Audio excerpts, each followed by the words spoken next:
Stock market के ऊपर न जाने कितने ही वीडियोस और पोस्ट इंटरनेट पर फैले हुए हैं, लेकिन इसके बावजूद भी ऐसे बहुत से लोग हैं जिनको स्टॉक मार्केट के बारे में नॉलेज नहीं है, और अगर है तो आधी अधूरी जानकारी है। और इसी आधी अधूरी जानकारी की वजह से लोग स्टॉक मार्केट इन्वेस्टमेंट करने से बचते हैं। सबसे पहला सवाल जो आप सभी के माइंड में आ रहा होगा कि स्टॉक मार्केट आखिर है किस चिड़िया का नाम। तो आपकी इन्फॉर्मेशन के लिए बता दें कि स्टॉक मार्केट वो जगह है जहां आप देश की किसी भी बड़ी कंपनी में इन्वेस्ट कर सकते हैं। स्टॉक मार्केट को बहुत से लोग शेयर मार्केट भी कहते हैं। शेयर यानी कि हिस्सा। आइए एक एग्जाम्पल से स्टॉक मार्केट की बेसिक डेफिनेशन को समझते हैं। मान लीजिए किसी बड़ी कंपनी ने 5 लाख शेयर जारी किए, मतलब कंपनी ने अपने आप को 5 लाख पार्ट में डिवाइड कर दिया। ये कंपनी के ओनर के ऊपर डिपेंड करता है कि वो कंपनी के कितने शेयर मार्केट में अवेलेबल करवाना चाहता है। अब अगर कोई व्यक्ति उस कंपनी के शेयर खरीदता है तो वो जितने शेयर खरीदेगा वो कंपनी में उतने हिस्से का मालिक हो जाएगा।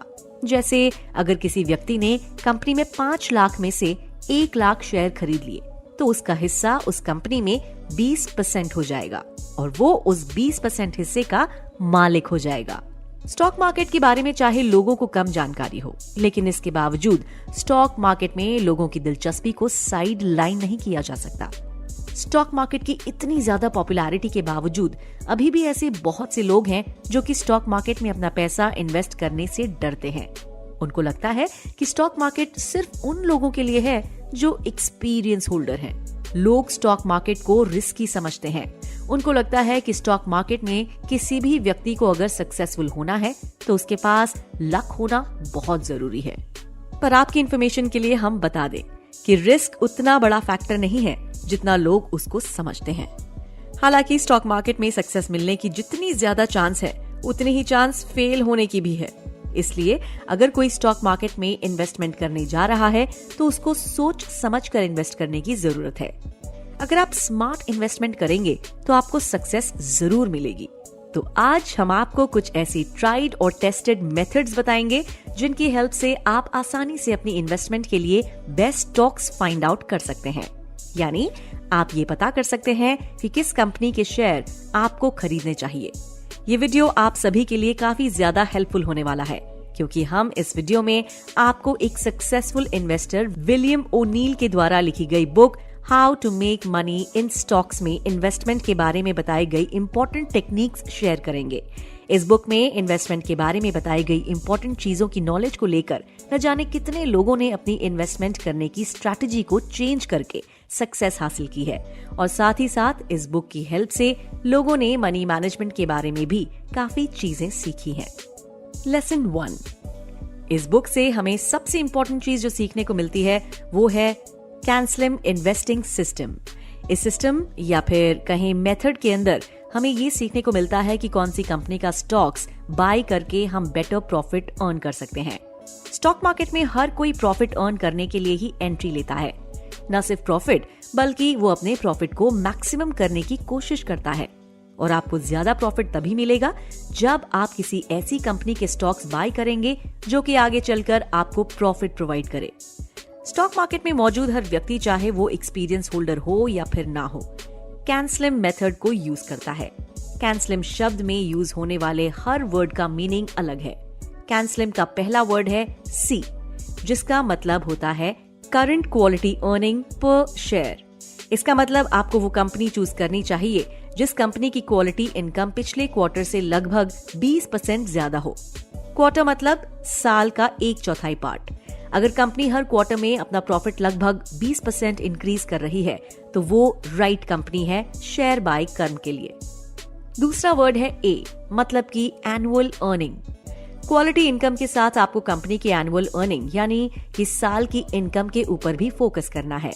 अगर आप कोई ऐसी कंपनी चूज करेंगे जिसकी एनुअल ग्रोथ ही कम होगी तो फिर उस कंपनी के शेयर खरीदने से आपको कोई प्रॉफिट नहीं होगा। इसलिए ऐसी कंपनी चूज करिए जिसकी एनुअल अर्निंग कम से कम 25% से इंक्रीज हो रही हो। मतलब अगर किसी कंपनी ने लास्ट ईयर अगर 1 करोड़ का प्रॉफिट किया था तो उस कंपनी का प्रॉफिट मार्जिन इस साल 1 करोड़ 25 लाख होना चाहिए। ऐसी कंपनी ही आपके लिए बेस्ट रहेगी।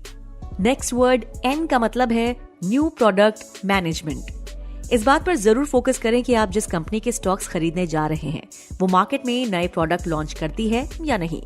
कोई भी कंपनी जो सिर्फ एक ही प्रोडक्ट पर डिपेंड करती रहती है और कुछ इनोवेशन नहीं करती, उसमें इन्वेस्ट करने से शायद आपको प्रॉफिट तो हो, लेकिन आपको प्रॉफिट उस तरह से नहीं होगा जिस तरह से आप चाहते हैं। अगर आपकी नजर में कोई ऐसी कंपनी है जो कि हाई क्वालिटी प्रोडक्ट को अफोर्डेबल प्राइस पर लॉन्च करती है, तो आपको ऐसी कंपनी में इन्वेस्टमेंट जरूर करनी चाहिए, क्योंकि ऐसी कंपनियों की ग्रोथ बहुत फास्ट तरीके से होती है। अगला वर्ड है एस, जिसका मतलब है सप्लाई एंड डिमांड।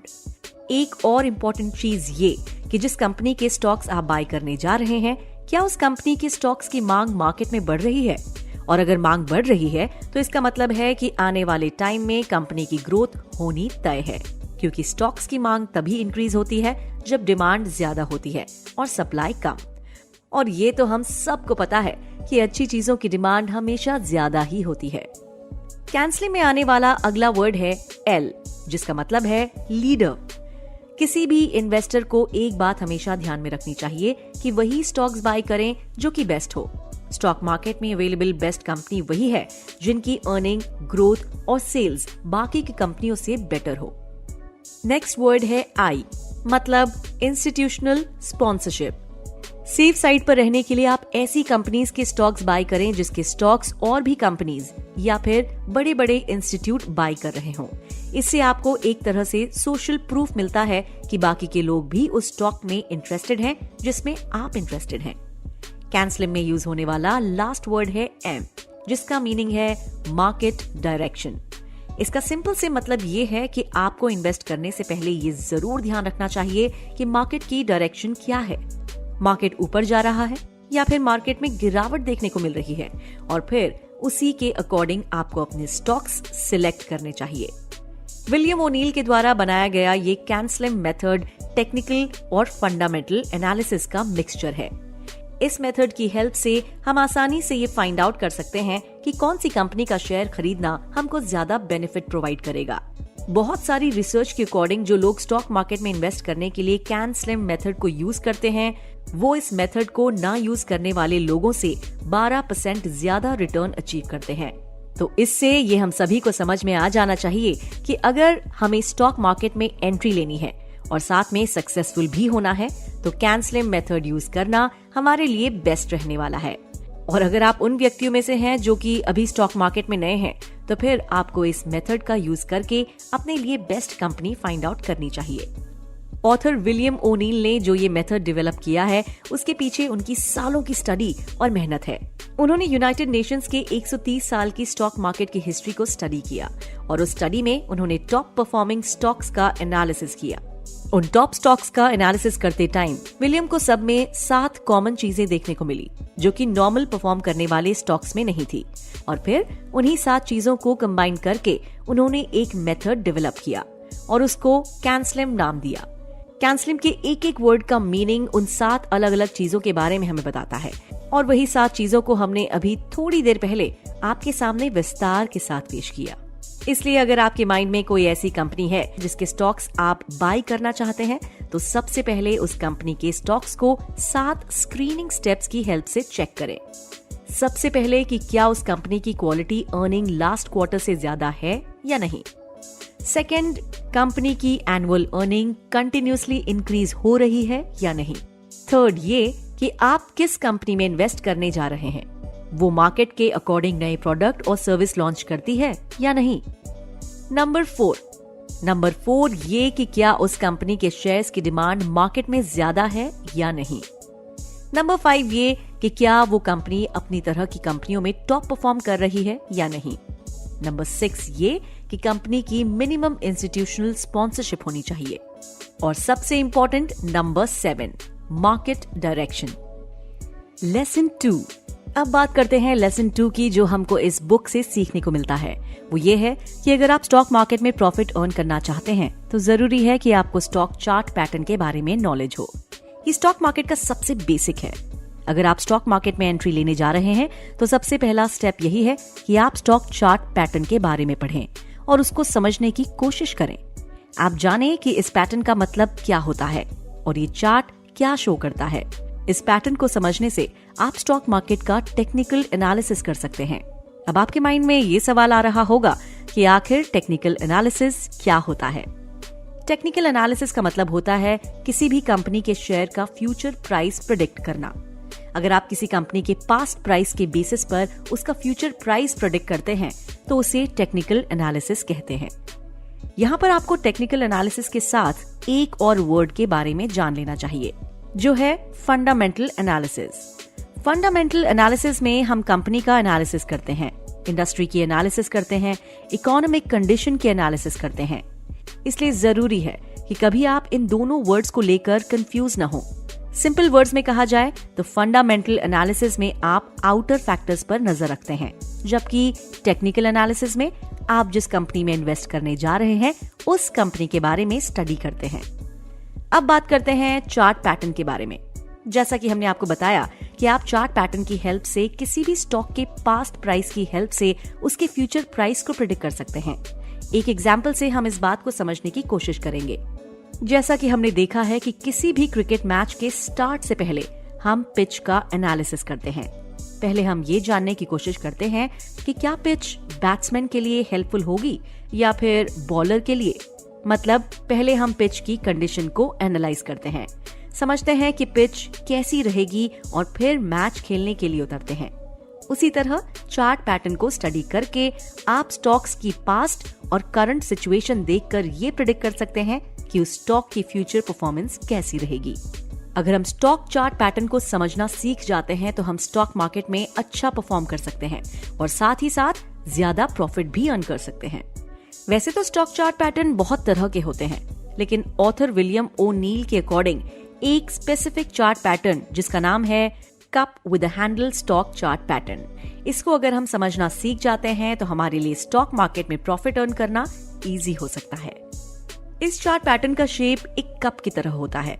शायद जब आप पहली बार इस पैटर्न को एनालाइज करें तो आपको ये समझ में ना आए, लेकिन ये उतना मुश्किल भी नहीं है। इस चार्ट पैटर्न में किसी भी कंपनी के स्टॉक की परफॉर्मेंस एक टाइम इंटरवल में शो की जाती है। जैसे कि लास्ट एक साल की स्टॉक की परफॉर्मेंस अगर आप इस पैटर्न से अगर स्टडी करते हैं तो आप ये समझ पाएंगे कि कब कंपनी के स्टॉक का प्राइस नीचे गिरा था और कब उसके प्राइस में इंक्रीमेंट देखने को मिला था। इस पैटर्न को एनालाइज करके आप आसानी से इस बात का पता लगा सकते हैं कि किस टाइम कंपनी के स्टॉक्स का प्राइस इंक्रीज हुआ था और किस टाइम स्टॉक प्राइस नीचे की तरफ गया। इस पैटर्न को ऑथर विलियम ओ नील ने ही डेवलप किया था। कुल मिलाकर इस पूरी वीडियो का मकसद यही था कि हम आपको स्टॉक मार्केट की इनिशियल नॉलेज प्रोवाइड कर सकें। इस वीडियो में हमने जाना कि अगर कोई व्यक्ति स्टॉक मार्केट में अभी नया है तो उसे किस तरह से अपनी इन्वेस्टमेंट की शुरुआत करनी चाहिए। इस वीडियो में हमने 2 इम्पोर्टेंट चीजों के बारे में जाना। सबसे पहले कैन स्लिम मेथड। इस मेथड की हेल्प से कोई भी व्यक्ति उन स्टॉक्स को एनालाइज कर सकता है जिसे वो बाय करने जा रहा है। इस मेथड की हेल्प से हम ये जान पाएंगे कि किसी भी स्टॉक को बाय करने से पहले हमें उसमें 7 चीजें जरूर चेक कर लेनी चाहिए, और अगर उस कंपनी के स्टॉक्स में वो 7 कैरेक्टरिस्टिक्स अवेलेबल हैं तभी हमें उसे बाय करना चाहिए। इसके अलावा हमने ये भी जाना कि स्टॉक मार्केट में चार्ट पैटर्न की क्या इंपॉर्टेंस है। अगर हमें अपने प्रॉफिट को मैक्सिमम करना है तो हमें स्टॉक चार्ट पैटर्न को एनालाइज करना आना चाहिए। स्टॉक चार्ट पैटर्न में भी एक स्पेसिफिक चार्ट पैटर्न है, cup with a handle chart pattern, जो कि सबसे सिंपल और सबसे ज्यादा इम्पोर्टेंट है। इस पैटर्न की हेल्प से हम ये पता कर सकते हैं कि किसी कंपनी के स्टॉक्स को खरीदने का बेस्ट टाइम क्या है। वीडियो अगर आपके काम का था तो कमेंट करके जरूर बताइए और लाइक करना ना भूलिए और सब्सक्राइब करके बेल आइकन जरूर प्रेस कर दीजिए। Thank you for watching.